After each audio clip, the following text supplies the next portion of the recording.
Friends, आज हम अध्ययन करेंगे कार्ल मार्क्स के द्वंद्वात्मक भौतिकवाद का। मैं शोभा गौतम, सेठ मुरलीधर मानसिंह का राजकीय कन्या महाविद्यालय भीलवाड़ा से बीए फाइनल ईयर के पॉलिटिकल साइंस का पेपर फर्स्ट का ये टॉपिक है कार्ल मार्क्स की। जब हम बात करते हैं तो देखिए, कार्ल मार्क्स के दर्शन का जो मेन आधार है वो द्वंद्वात्मक भौतिकवाद है और आज हम उसी के बारे में अध्ययन करेंगे। सबसे पहले हम बात करते हैं कि जो द्वंद्वात्मक भौतिकवाद है वो क्या है। देखिए, द्वंद्वात्मक भौतिकवाद, इसमें दो शब्द हैं। एक पहला शब्द है इसमें द्वंद्वात्मक और दूसरा शब्द है भौतिकवाद। मार्क्स का ये मानना था कि ये जो द्वंद्वात्मक भौतिकवाद है ये विश्व की सभी समस्याओं के समाधान में हमारा पथ प्रदर्शक है। यूं अगर हम देखें तो मार्क्स के जो विचार हैं उन सभी विचारों का जो मूल आधार है वो मूल आधार ये द्वंद्वात्मक भौतिकवाद है। इसमें दो शब्द हैं, पहला शब्द है द्वंद्वात्मक और दूसरा शब्द है भौतिकवाद। ये जो पहला शब्द है ये उस प्रक्रिया को बताता है जिस प्रक्रिया से सृष्टि का विकास हो रहा है, यानी कि द्वंद्वात्मक वो प्रक्रिया है जिस प्रक्रिया से इस पूरे संसार का, इस पूरे विश्व का विकास हो रहा है। और दूसरा जो शब्द है इसमें भौतिकवाद, ये शब्द सृष्टि के मूल तत्व को बताता है। यानी कि मार्क्स कहता है कि इस सृष्टि का, इस संसार का जो मूल तत्व है वो मूल तत्व है भौतिकवाद, और इस भौतिकवादी तत्व का जिस पद्धति से विकास हो रहा है वो पद्धति है द्वंद्वात्मक भौतिकवाद। तो द्वंद्वात्मक भौतिकवाद अर्थात इसमें दो शब्द हैं। पहला शब्द द्वंद्वात्मक उस प्रक्रिया को बताता है जिससे सृष्टि का विकास हो रहा है, और दूसरा तत्व भौतिकवाद सृष्टि के मूल तत्व को बताता है। अर्थ समझने के बाद हम पहली बात करेंगे द्वंद्वात्मक प्रक्रिया की। जैसा कि मैंने अभी आपको बताया कि द्वंद्वात्मक प्रक्रिया वो प्रक्रिया है जिस प्रक्रिया से इस संसार का विकास हो रहा है। मार्क्स का ये मानना है कि संसार का जो विकास होता है वो प्रत्यक्ष रूप से नहीं होता है, बल्कि वो एक टेढ़े मेढ़े तरीके से होता है, और उस पद्धति को मार्क्स ने कहा है द्वंद्वात्मक पद्धति। ये पद्धति मार्क्स ने ग्रहण की हीगल से, और मार्क्स का ये मानना है कि इस पद्धति के तीन अंग हैं, एक वाद, दूसरा प्रतिवाद और तीसरा अंग है संवाद। मार्क्स ने ये पद्धति हीगल से ग्रहण की है, और ये जो द्वंद्वात्मक पद्धति है इसके तीन अंगों की बात हमने की, वाद, प्रतिवाद और संवाद। तो सबसे पहले हम समझते हैं कि वाद क्या है। मार्क्स का ये मानना था कि वाद समाज की एक साधारण स्थिति है, इसमें कोई अंतर्विरोध नहीं पाया जाता। थोड़े समय बाद वाद से असंतुष्ट होकर उसकी प्रतिक्रिया स्वरूप प्रतिवाद का जन्म होता है। प्रतिवाद की स्थिति वाद की अपेक्षा अधिक प्रगतिशील होती है, लेकिन प्रतिवाद में भी अंतर्विरोध चलता है और प्रतिवाद का भी प्रतिवाद उत्पन्न होता है, और दोनों प्रतिवादों के संयोग से संवाद की उत्पत्ति होती है। और इस तरीके से ये जो प्रक्रिया है वाद, प्रतिवाद और संवाद, ये प्रक्रिया निरंतर चलती रहती है। अर्थात मार्क्स का ये मानना है कि समाज का विकास जिस पद्धति से होता है वो द्वंद्वात्मक पद्धति है। इस पद्धति के तीन चरण हैं, वाद, प्रतिवाद और संवाद। वाद समाज की साधारण स्थिति है जिसमें अंतर्विरोध होता है। इस अंतर्विरोध के परिणाम स्वरूप प्रतिवाद का जन्म होता है। प्रतिवाद में भी अंतर्विरोध होता है जिससे कि प्रतिवाद का भी प्रतिवाद उत्पन्न होता है, और दोनों प्रतिवादों के संयोग से संवाद की उत्पत्ति होती है। तो इस तरीके से जो सृष्टि का विकास है वो द्वंद्वात्मक पद्धति से हो रहा है, और इस पद्धति के तीन चरण हैं, वाद, प्रतिवाद और संवाद। अब इस पद्धति को मार्क्स ने गेहूं के पौधे के उदाहरण से समझाया है। मार्क्स ये कहता है कि जैसे हमने गेहूं का एक दाना लिया, ये दाना वाद है। जब इस दाने को भूमि में बो दिया जाता है तो इसके विरुद्ध भूमि की प्रक्रिया प्रारंभ होती है। ये दाना गल जाता है, गल के अंकुरित होता है और पौधा बन जाता है। तो ये जो पौधा है ये विकास की दूसरी कड़ी कहलाएगा, यानी कि प्रतिवाद। और जब इसमें, इस पौधे में बाली आ जाएगी और इसके बाद गेहूं का दाना बन जाएगा और पौधा सूखकर नष्ट हो जाएगा, तो ये तीसरी स्थिति कहलाएगी समवाद। तो यानी कि मार्क्स ने गेहूं के पौधे के उदाहरण से वाद, प्रतिवाद और संवाद को समझाया है। वाद से क्या अभिप्राय है? वाद से अभिप्राय है गेहूं का दाना, प्रतिवाद हो गया पौधा बनना, और संवाद हो गया पौधे में गेहूं के दाने आना, बाली आना और पौधे का सूख कर नष्ट हो जाना। अब इसी चीज को मार्क्स ने जो आर्थिक जीवन की विभिन्न अवस्थाएं हैं उनके संदर्भ में भी समझाया है। मार्क्स ये कहता है कि जो पूंजीवाद है, पूंजीवाद की अवस्था कहलाती है वाद, और पूंजीवाद में ये अंतर्विरोध होता है कि इसमें समाज में दो वर्ग बन जाते हैं, एक शक्तिशाली वर्ग और दूसरा बन जाता है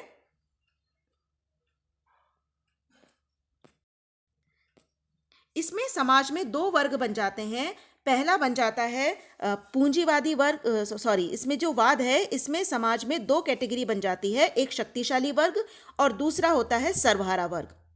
तो चूंकि इसमें समाज दो वर्गों में बढ़ जाता है, इसलिए समाज में संघर्ष होता है, और जब समाज में संघर्ष उत्पन्न होता है तो इसके परिणाम स्वरूप दूसरी अवस्था आती है प्रतिवाद की अवस्था, जिसे कहा जाता है सर्वहारा वर्ग का अधिनायकवाद।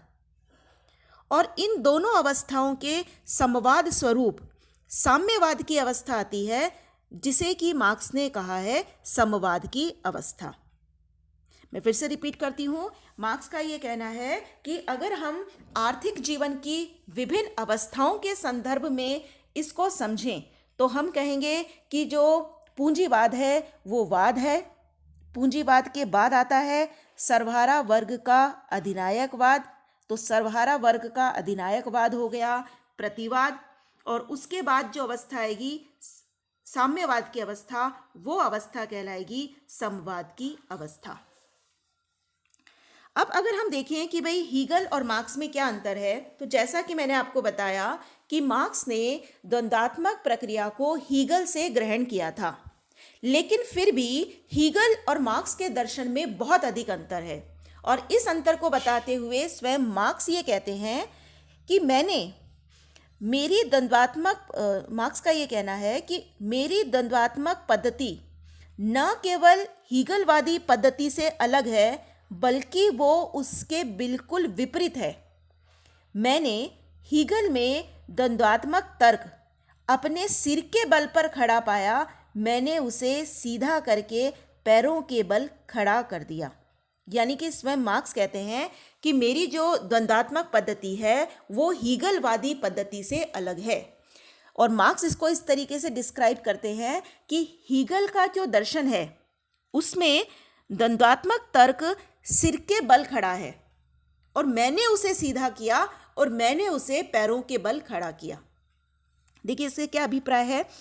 इसका अभिप्राय हम ऐसे समझेंगे कि हीगल एक आदर्शवादी विचारक था, और हीगल ने विश्वात्मा को, यानी कि जो आत्म तत्व है, सूक्ष्मतम जो आत्म तत्व है, उसको समाज का नियामक माना है।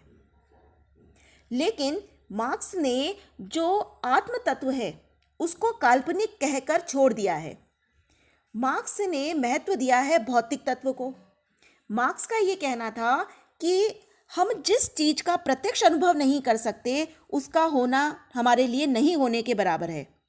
मार्क्स ने जो भौतिक पदार्थ हैं जो हमें प्रत्यक्ष दिखाई देते हैं उनका महत्व स्वीकार किया है, और मार्क्स का ये कहना है कि हम निश्चित और स्पष्ट भौतिक वस्तुओं को छोड़कर आत्म तत्व जैसी चीजों को अपने दर्शन का आधार नहीं बनाना चाहिए। तो हम ये कहेंगे कि हीगल ने विचारों को प्रधान माना, मार्क्स ने विचारों के बजाय जो पदार्थ है, जो मैटेरियलिस्टिक वर्ल्ड है, उसको मार्क्स ने महत्व दिया है। और इसीलिए देखिए मार्क्स कहते हैं, मार्क्स का एक बहुत फेमस कोटेशन है, मार्क्स ये कहते हैं कि मानवीय चेतना उसके सामाजिक अस्तित्व का निर्धारण नहीं करती, बल्कि सामाजिक अस्तित्व मानवीय चेतना का निर्धारण करता है। अर्थात हमारी जो कॉन्शियसनेस है, हमारी जो आत्म तत्व है, हमारी जो चेतना है, वो चेतना हमारा बाहरी संसार डिसाइड नहीं करेगी, वो हमारे सामाजिक अस्तित्व को निर्धारित नहीं करेगी, बल्कि हमारा जो बाहरी सामाजिक अस्तित्व है वो हमारी चेतना को निर्धारित करेगा। तो यानी कि हीगल और मार्क्स दोनों द्वंद्वात्मक पद्धति में विश्वास करते हैं, लेकिन दोनों में अंतर यह है कि हीगल ने आत्म तत्व को प्रधान माना, हीगल ने विचारों को प्रधान माना, जबकि मार्क्स ने जो भौतिक वस्तुएं हैं, जो पदार्थ है, उसको महत्व दिया है, उसको मुख्य माना है। अब इसके बाद हम देखते हैं कि ये जो द्वंद्वात्मक पद्धति है, इसकी क्या क्या विशेषताएं हैं। तो पहली विशेषता देखिए, द्वंद्वात्मक पद्धति में ये माना जाता है कि विश्व एक समग्र इकाई है, यानी कि विश्व में जितनी भी वस्तुएं हैं, ये सारी वस्तुएं एक दूसरे से संबंधित है, एक दूसरे पर निर्भर है। दूसरी बात, प्रकृति गतिशील और निरंतर परिवर्तनशील है। पहले हमने देखा कि विश्व की सभी वस्तुएं एक दूसरे से संबंधित है। दूसरी बात, मार्क्स ये कहते हैं कि जो नेचर है वो निरंतर परिवर्तन कर रही है। प्रकृति में हमेशा परिवर्तन होते रहते हैं। प्रकृति में हमेशा कुछ पुरानी चीजें नष्ट हो जाती है और कुछ नई चीजें विकसित होती रहती है।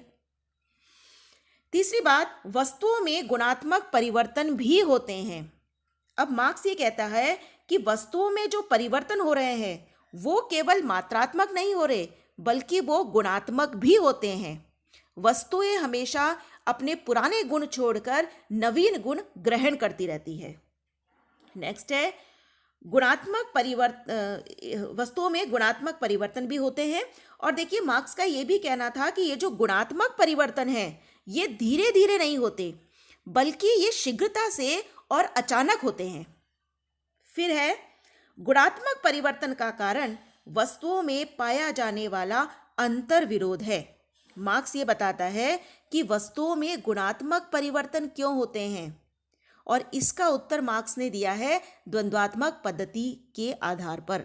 मार्क्स कहता है कि चूंकि वस्तुओं में अंतर विरोध पाया जाता है, इस अंतर विरोध के कारण, यानी कि वस्तुओं में निहित परस्पर विरोधी तत्वों के संघर्ष के कारण वस्तुओं में गुणात्मक परिवर्तन होते हैं। जैसा कि अभी हमने चर्चा की थी कि वाद है, तो वाद में क्या होता है, समाज में दो वर्ग बन जाते हैं। हमने पूंजीवाद को जैसे मार्क्स डिस्क्राइब करता है, मार्क्स ये कहता है कि पूंजीवाद में समाज में दो वर्ग बन जाते हैं, है ना। एक वर्ग हो गया शोषक और एक शोषित, और दोनों में संघर्ष होता है। तो चूंकि एक अंतर विरोध पाया जाता है वस्तुओं में, और उस अंतर विरोध के कारण गुणात्मक परिवर्तन होते हैं। या हम इसे ऐसे समझ सकते हैं कि मार्क्स का कहना है कि वस्तुओं में पाए जाने वाले गुणात्मक परिवर्तनों को हम द्वंद्वात्मक पद्धति के आधार पर समझ सकते हैं। नेक्स्ट है, प्राकृतिक जगत की आर्थिक तत्वों के आधार पर व्याख्या। मार्क्स ने किसे महत्व दिया है? भौतिक जगत को, पदार्थ को। तो यानी कि ये जो द्वंद्वात्मक भौतिकवाद है, ये प्राकृतिक जगत की आर्थिक तत्वों के आधार पर व्याख्या करता है। ये पदार्थ को ही पूरे विश्व का नियामक मानता है। तो मार्क्स ने महत्व दिया है पदार्थ को, आर्थिक तत्वों को। अब हम आलोचनाएं देख लेते हैं एक बार कि दोनों के हम क्या आलोचना कर सकते हैं द्वंद्वात्मक भौतिकवाद की। तो पहली बात है अत्यधिक अस्पष्ट दर्शन। अब इसे हमने अस्पष्ट क्यों कहा? अस्पष्ट इसलिए कहा है क्योंकि मार्क्स, अगर हम इसको देखें तो ऐसा लगता है कि मार्क्स ने इसका पूर्ण रूप से विवेचन नहीं किया है। ये एक तरीके से केवल एक दार्शनिक मान्यता के जैसा है। नेक्स्ट है असंगतिपूर्ण धारणा। मार्क्स के द्वंद्वादी दर्शन में हमें एक असंगति भी दिखाई देती है, और वो असंगति ये है कि एक स्थान पर मार्क्स ने ये लिखा है कि व्यक्ति अपना इतिहास स्वयं बनाता है।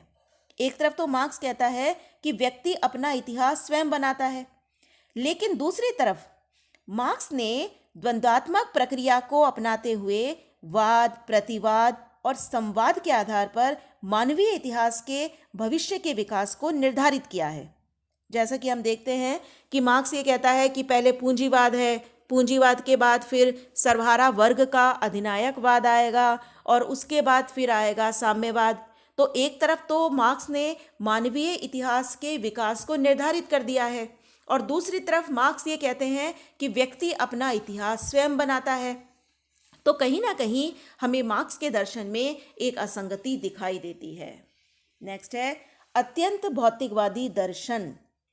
तो मार्क्स का ये जो दर्शन है ये बहुत भौतिकवादी दर्शन है और भौतिकवादी दर्शन इसलिए है क्योंकि इसमें मार्क्स ने मानवीय चेतना के बजाय जो पदार्थ है, जो भौतिक जगत है, उसको महत्व दिया है। तो मार्क्स ने केवल एक पक्ष के आधार पर, केवल भौतिक तत्वों के आधार पर मानवीय प्रकृति का मूल्यांकन किया है, जिसे हम सही नहीं मान सकते। क्योंकि वास्तव में अगर देखा जाए तो मनुष्य में चेतना शक्ति भी है और वो चेतना शक्ति भी कहीं ना कहीं उसके सामाजिक अस्तित्व को निर्धारित करती है। जैसे कि अगर हम बात करें तो जब मार्क्स ये कहता है कि पूंजीपतियों के विरुद्ध क्रांति होगी, तो इस क्रांति, ये जो क्रांति करेंगे श्रमिक, ये क्रांति जब श्रमिक करेंगे तो उनमें मानवीय चेतना ही उत्पन्न होगी जिससे वो क्रांति करेंगे। लेकिन मार्क्स ने केवल महत्व दिया है भौतिक वस्तुओं को। नेक्स्ट है द्वंद्वात्मक पद्धति दोषपूर्ण। इसे दोषपूर्ण इसलिए कहा गया है क्योंकि मार्क्स का तो ये मानना है कि इतिहास की 3 अवस्थाएं हैं, वाद, प्रतिवाद और संवाद। लेकिन अगर हम वास्तव में इतिहास का अध्ययन करें तो हम ये देखेंगे कि इतिहास में हमें कोई ऐसी अंतिम स्टेज नहीं दिखाई देती और न ही हमें ऐसे कोई अलग अलग काल दिखाई देते हैं जो कि क्रांति के माध्यम से स्थापित हुए। तो मार्क्स का ये जो दर्शन है इसे हम सटीक नहीं मान सकते। नेक्स्ट है खतरनाक पद्धति। खतरनाक इसलिए माना गया है मार्क्स की इस द्वंद्वात्मक पद्धति को क्योंकि इसमें मार्क्स ने मनुष्य को आर्थिक शक्तियों का दास बना दिया है। मार्क्स ये कहता है कि आने वाला भविष्य पूर्व निर्धारित है। तो अगर हम मार्क्स की विचार पद्धति को स्वीकार कर लें, अगर हम मार्क्स के इस दर्शन को स्वीकार कर लेते हैं तो एक तरीके से ये हो गया कि आने वाला जो समाज है वो पूर्व निर्धारित है। तो एक तरीके से ये आलोचना की जाती है कि मार्क्स ने एक तरीके से व्यक्ति को एक प्रकार के भाग्यवाद से निकालकर दूसरे प्रकार के भाग्यवाद का रास्ता बताया है। नेक्स्ट है मानवीय इतिहास उत्थान का ही लेखा नहीं। मार्क्स अपनी इस द्वंद्वात्मक पद्धति में ये मान के चलता है कि जो मानव का इतिहास है वो हमेशा प्रगति की ओर जाएगा, लेकिन वास्तव में ऐसा नहीं है। मानवीय इतिहास में केवल प्रगति ही नहीं होती। अगर हम मानवीय इतिहास को देखें तो दोनों चीज़ें हमें दिखाई देती है, कभी उत्थान भी और कभी पतन भी। तो मानवीय इतिहास केवल उत्थान का लेखा नहीं है, मानवीय इतिहास में उत्थान भी है और पतन भी है। Thank you.